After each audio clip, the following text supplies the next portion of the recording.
মেহেদি হাসান আমার নাম, আমি গ্যান্ডারিয়া থাকি। এটা আমি 6 পিস পেয়েছিলাম, এটাই শেষ পিস, 5 পিস বিক্রি করেছি বাণিজ্য মেলায়। এটা হঠাৎ আর কি আমি মাফলারের সাথে এটা পেয়েছি। এটা আমি কোরিয়ান থেকে, জাপান থেকে মাফলার আনাইছিলাম অনেকগুলা, প্রায় 4000 পিস। ওই মাফলারের ভিতরে আমি এটা পেয়েছিলাম 6 পিস। কিন্তু আসলে এটা আমি দেখে প্রথমেই ভয় পেয়ে গেছি যে এটা কি একটা জীবন্ত কিছু কিনা। তো আমি বাণিজ্য মেলা নিয়ে ঘুরতেছি, সবাই ভয় পায়। এটা দেখলে অনেক দূরের থেকে মনে হয় যে এটা একটা জীবন্ত একটা প্রাণী, দেখলেই মনে হয়। এটা আসলে শিয়াল, খেকো বলে, জঙ্গলি শিয়াল বলে জাপানে। আমি এটা পরে জিজ্ঞেস করছিলাম ওনাদের কাছে, যে ওনারা বললো এটা জঙ্গলি শিয়াল বলে।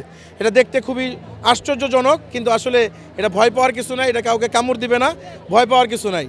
হ্যাঁ, এটা খুবই ধরেন সমস্যা নাই, ধরলেও কোনো সমস্যা নাই, এটা কামড় দিবে না। এটা অনলাইনে পুরো বাংলাদেশে ফেসবুক, অনলাইন, ইউটিউব, টিকটক সব জায়গায় ভাইরাল। এটা হলো আর্টিফিশিয়াল একটা মাফলার, কিন্তু এটা শিয়াল খেকো আর কি। এটা জাপান থেকে আনানো হয়েছে।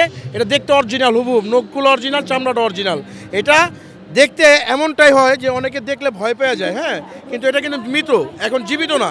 এটা মৃত, এটা জীবিত না। এটা দেখলে ভয় পাওয়ার কিছু নাই, সবাই ডরাচ্ছে। আমি এটা 6টা এনেছিলাম, 4টা বিক্রি করে ফেলছি। এটা ব্যবহার হলো গলার মাফলার, যেমন যেমন শীতের ভিতরে আর কি এটা গলায় মাফলার হিসাবে ইউজ করবে, এই যেভাবে। কিন্তু হ্যাঁ, এই যেভাবে এটা ইউজ করার সিস্টেমটা হলো এইভাবে। কিন্তু আসলে এটা দেখতে জীবন্ত, হুবহুব না। দামটা হলো 5000 টাকা। এটা আমি অনলাইনে, টিকটকে বলে দিয়েছি, ইউটিউবে।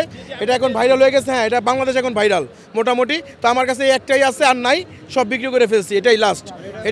হ্যাঁ, 5000 টাকা। এটা জাপান থেকে আনা, জাপানি মালের সাথে এটা বের হয়েছে আমার, মানে আর একটাই আছে।